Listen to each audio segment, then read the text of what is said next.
Assalamu alaikum. I am Shakil Ahmed, and we are doing the dawn of Islam in Arabia. And today our topic is Arabia before Islam, and this is second part of this chapter. So today's topic is Arabia before Islam for class 6 students. So before I start my lesson, I really request you please subscribe my channel and like and visit my website. I have given the links in my description. Please visit my channel and website. Thank you. So let's move to the topic Arabia before Islam.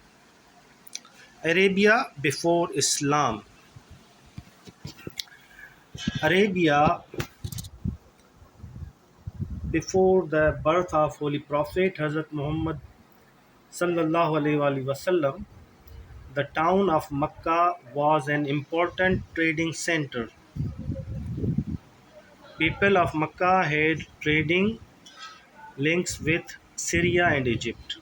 So, before Islam, before the birth of Islam, Arabia, the tribes living in Arabia, they were nomadic tribes. They were nomadic tribes. Nomadic means a tribe which moved from one place to another place in search of fresh pasture and water for their cattle. Those tribes who move from one place to another place in search of fresh pasture for their cattle and water. Those tribes are known as nomadic tribes. Nomadic. This is meaning of nomadic. Okay, the tribes were nomadic in Arabia. The town of Mecca was an important trading center. The town was important trading center, a center of trading. People of Mecca had trading links with Syria and Egypt. They were doing trade with Syria and Egypt.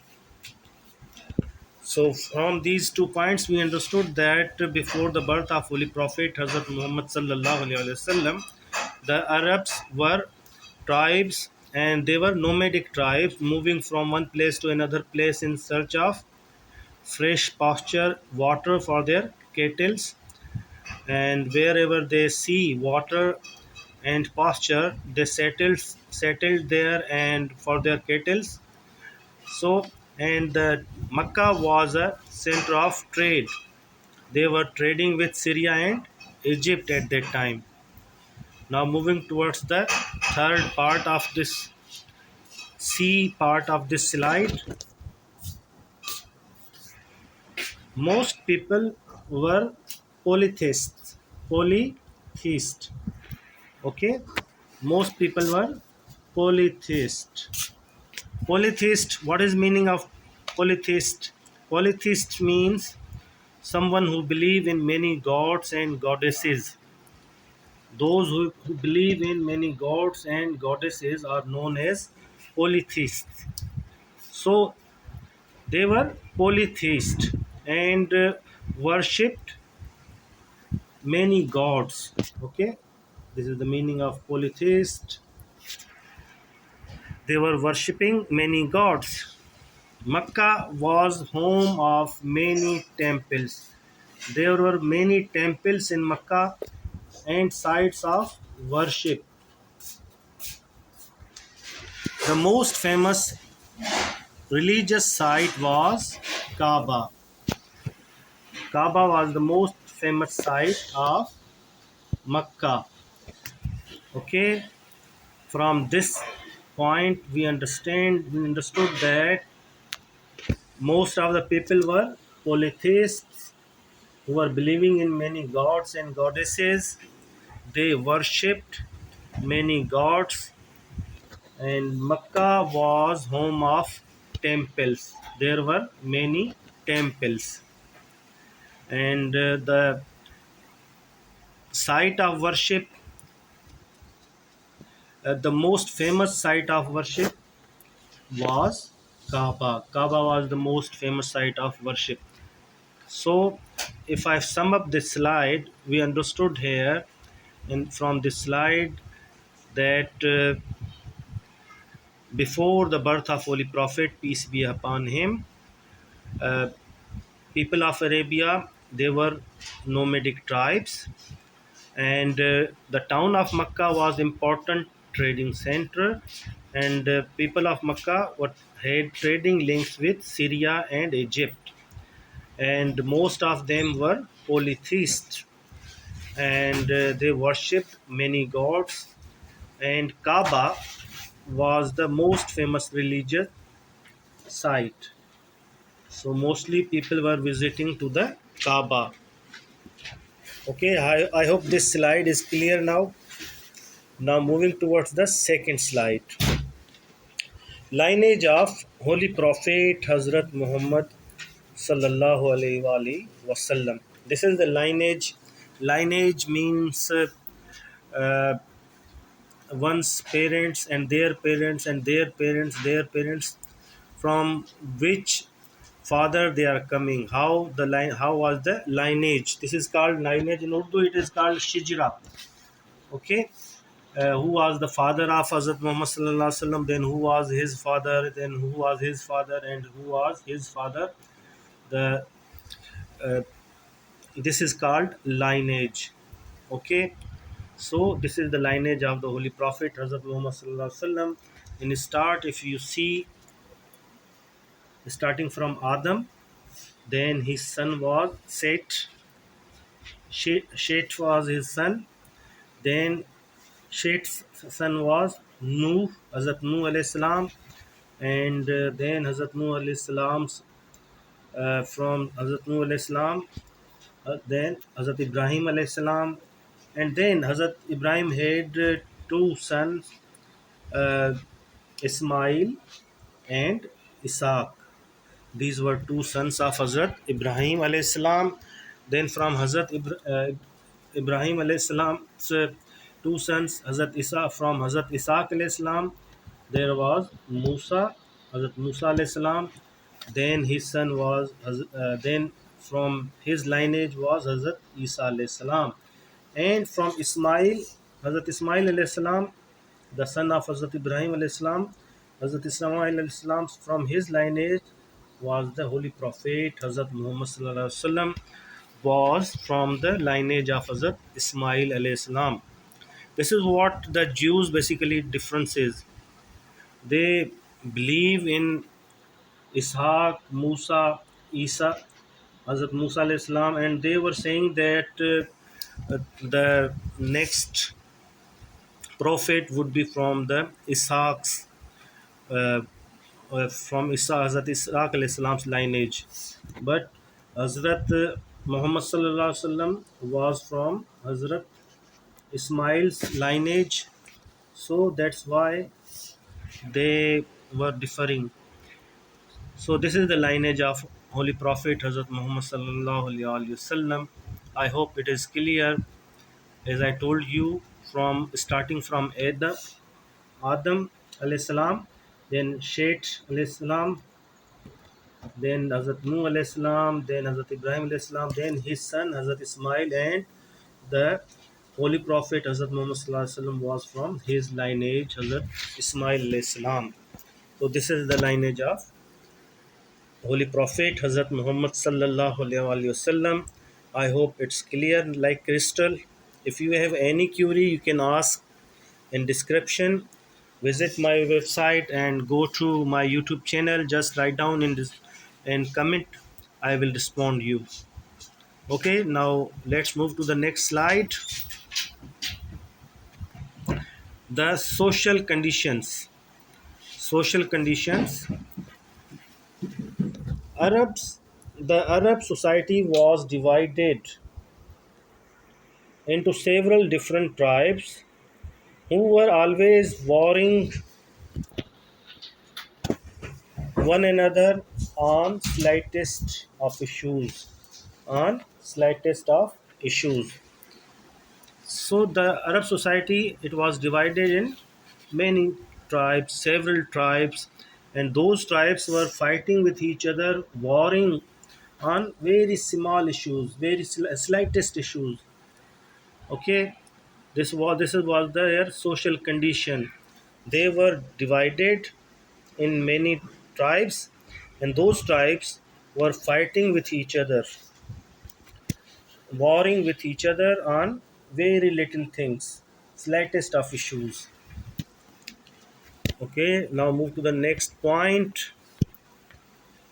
It was patriarchal society. It was patriarchal society. Patriarchal society. What is patriarchal? Patriarchal society means in a society where only there was no right for women. A society where is no right for women or slaves. That society is called patriarchal society. Patriarchal society. I hope this word is understood now. The patriarchal society. Patriarchal means a society where only rights for males and women and slaves don't have any kind of right and not any inheritance. Inheritance was only for males. That society is called patriarchal society. So it was a patriarchal society where inheritance only for male heirs. Male heirs. Male heirs means male sons. Okay, their male offspring. The inheritance, the remaining, the you can say their lands, their houses were for their male heirs, not for women. And women and slaves had minimal right or no status at all. Okay, this is what the Arab society was at that time. The society was patriarchal society where inheritance only for male heirs. Women and slaves had minimal right or no status. They don't have any kind of status. Even furthermore, if we see how was the social condition in Arabia, it was common. It was common practice in some Arab tribes to bury their newborn daughters alive. It was a common practice. They were burying their newborn daughters. Uh, it was, you can say, they were burying their daughters. In some tribe, there was a very common practice. They were only keeping their male heirs, their sons, but they were burying alive their newborn daughters. And the society in general had poor moral values. Okay, from this point, we understood that the situation condition of Arab society was worst, and they were burying their newborn daughters, alive newborn daughters, and their moral values were very bad. Society in general had poor moral values. They don't have any values, poor values. Okay, now moving to the next slide.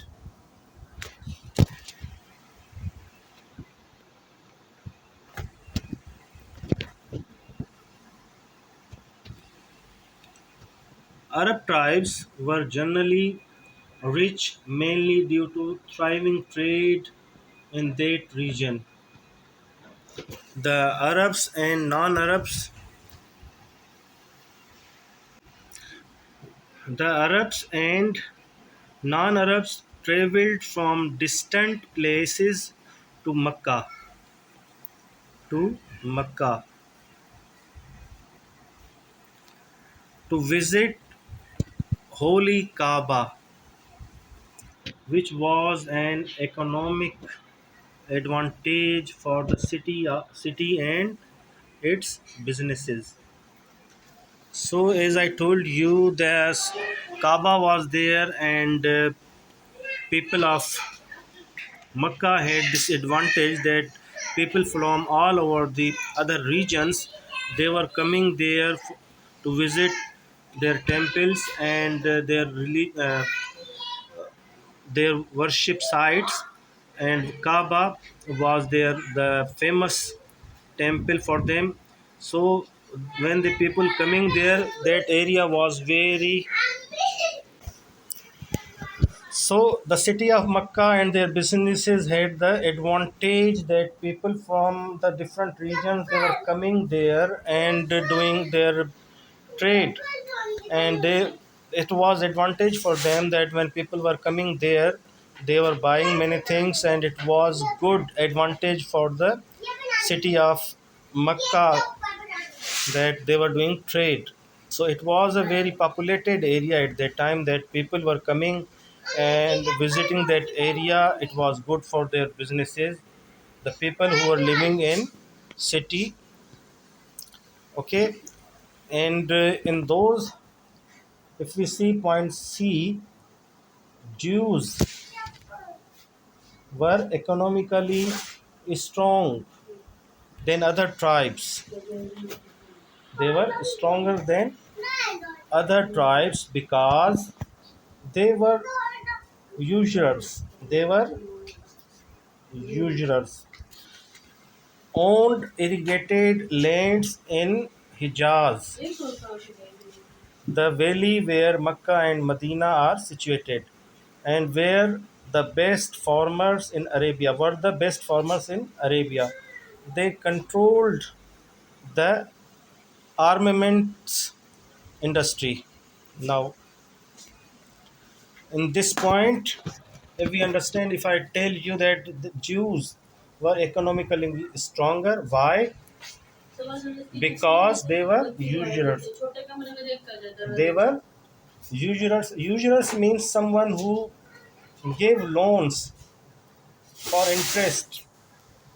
Someone who gave loan for interest. So these Jews were basically usurers. They were giving loans to people and taking interest. So they were stronger, and they had the irrigated lands. They were the owner of irrigated lands in Hijaz. Hijaz means the area where the Mecca and Medina are located. That valley was known as Hijaz. And Hijaz-e-Muqaddas, now we say Hijaz-e-Muqaddas, the valley where Mecca and Medina are located, is commonly known as Hijaz. And the Jews were usurers. They they were owning irrigated lands, so they were stronger in Mecca and Medina, and where the were the best farmers in Arabia. They were the best farmers in Arabia. That's why they controlled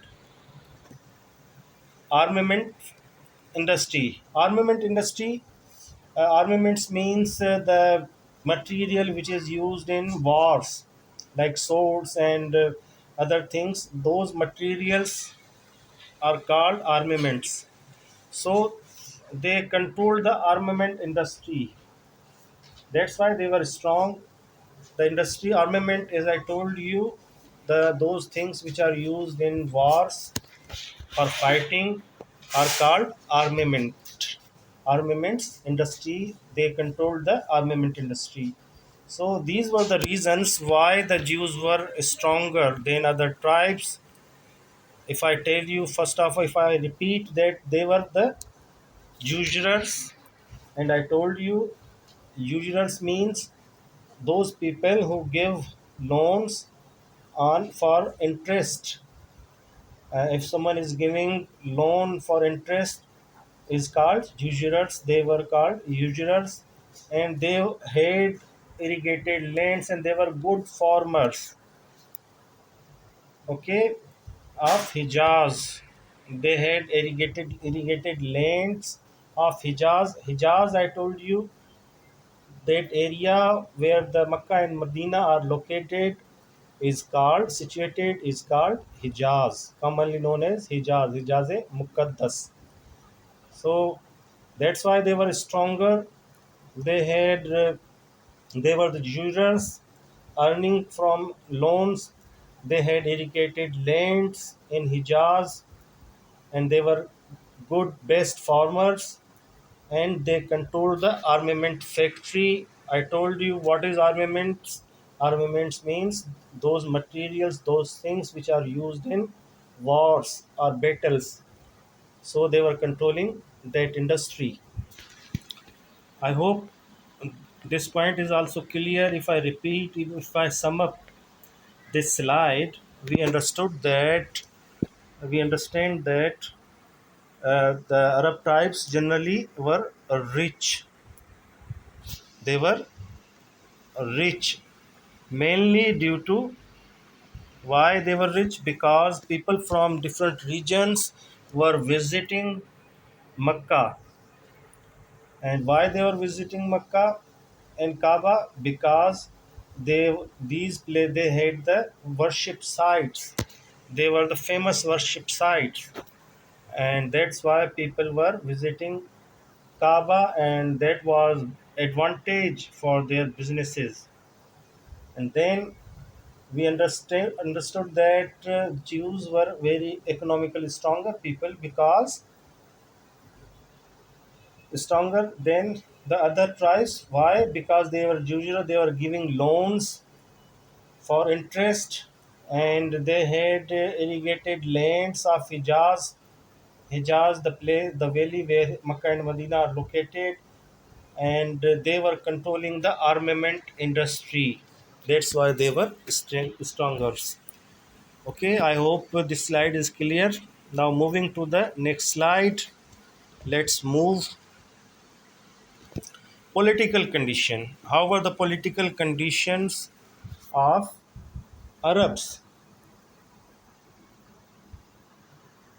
There was no central government in pre-Islamic Arabia, and each tribe was governed by its own chief or leader. Tribal laws was considered above and beyond everything. So there was, in generally, there was no central government before Islam. Pre-Islamic means before the time of Islam. Before Islam, there was no central government, and in Arabia, and the tribes, they had their own laws and their own chiefs and leaders, and their own laws were above and beyond everything. They were just following their own laws of their chiefs and of their leaders. So now moving to the next point, the tribe Quraysh was the arrogant and most influential tribe of Arabia. They were custodian they were custodians of holy Kaaba. The Quraysh were very active in politics and trade. Okay, so this point we understood that the Quraysh tribe was the arrogant. Arrogant means proud. Someone who feels proud means arrogant. Arrogant means proud. The Quraysh tribe was a proud and most influential. They had most influence on tribes. The other tribes of Arabia were following them. So that's why Quraysh was very influential tribe. Whatever the Quraysh tribe was saying, the other tribes were following them. That's why this tribe, the Quraysh tribe, was very arrogant and influential tribe in Arabia. Why? The reason, you can understand that the main reason was they were the custodian, the caretaker. Custodian means the caretaker of Holy Kaaba. They had the control of Holy Kaaba. They were the custodian of Kaaba, and they were also active in politics and trade. Okay, I hope this is clear now. Now, if I sum up this slide, we understood that from this slide, uh, there was no central government in Arabia before the Islam, and it was common that each tribe had their own chief or leader, and they had their own laws which were above and beyond everything, any law, any other law. They were only following their own tribe's laws. And the second point, you understand that the Quraysh tribe was the arrogant and most influential tribe. They had the they were followed by other tribes and they were proud tribes. Quraysh was a proud tribe because they were custodian of Kaaba, and they were also active in politics and trade. That's why Quraysh was very influential and proud tribe. I hope this slide is clear. I summarized both 2 points. Now move to the next slide. Ear of elephant. Amul feel means ear of elephant. Now it is said during the year of Holy Prophet Hazrat Muhammad sallallahu alaihi wasallam birth, some strange things happened in and around Makkah. Arabia, Abraha, the king of Yemen, attacked the city of Makkah with his large fleet of elephants to destroy the holy Kaaba. But instead, he and his army were destroyed by flocks of birds. These birds pelted small stones from above, and Abraha's army and the elephants were destroyed.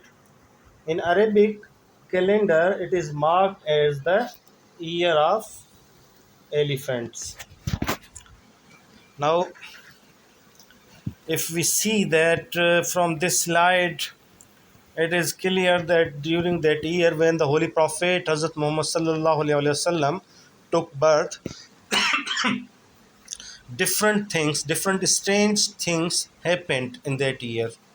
One of them was the king of Yemen, the king of Yemen, Abraha. Abraha attacked on Makkah. Why he was attacking on Makkah? What was the reason behind it? Actually, Abraha was seeing that Makkah is very famous city, and everyone from the different regions are coming that area. They are visiting Kaaba, and that's why that land is very rich land, and business and trade is developing there, flourishing there. So Abraha thinks that if he destroy Makkah, the Kaaba, people will come to Yemen instead of Kaaba. So that's why when he think that if he destroy Makkah, then all the people from different region will visit to Yemen. So he decided to destroy Makkah, and with elephants they moved to destroy Kaaba. Okay, Feel, Amul Feel. This year is called Amul Feel. Amul Feel. Feel means elephants. Feel means elephants. Amul Fields means year of elephants. Why it is called year of elephants? Because before this year, the people of Arabia, the Arabs, uh, did not see any elephant before that event. They had seen at that time when Abraha brought the fleet of elephants there to destroy Kaaba. So before that time, people had no idea about elephant, and when they saw these elephants, that's why that year is famous as the year of elephants, or we can say Amul Feel. That's why that year is famous, because of those elephants. So, but when Abraha tried to destroy Makkah, Kaaba, folks of birds rises with the command of Allah subhanahu wa ta'ala, and they polted small stones. Polted means hard rock, stone of hard rock. They polted small stones. Polted means hard rock. They polted small stones, and Abraha's army was destroyed, and elephants were destroyed. That's why that year is called Year of Elephants. Amul Feel. If I again sum up this slide, the year of elephants means Amul Feel means the year of elephants. Uh, the year when the Holy Prophet Hazrat Muhammad Sallallahu Alaihi Wasallam took birth. In that year, different strange things happened. One of them was the king of Yemen, Abraha, attacked on Kaaba with his large fleet of elephants, and those elephants were destroyed by the small folks of birds by polting small stones. Polted, I told you, hard rock stones, and they destroyed the army of Abraha, or Abraha's army. They destroyed Abraha's army. And why this year is called Amul Fil or Year of Elephants? As I told you that before that this event, Arabs had not seen elephants, and they saw elephant in that year. So that's why that year was famous as a year of elephants. Amul Fil. Okay, that's all from this slide. Let's move to the next slide. Cultural conditions. How are the cultural conditions? The most significant feature of Arabian culture was its rich language. The Bedouin tribes were famous for their excellent poetry, art, and epic storytelling. It was not just a mean of communication, but was also used to spread propaganda, tribal propaganda. So, what was the culture? Their language, the Arabic language, was their culture, and that was the Bedouin tribe. Bedouins means those tribes of Arabia. Tribes of Arabia are known as Bedouin tribes. Okay, tribes of Arabia are known as Bedouin tribes.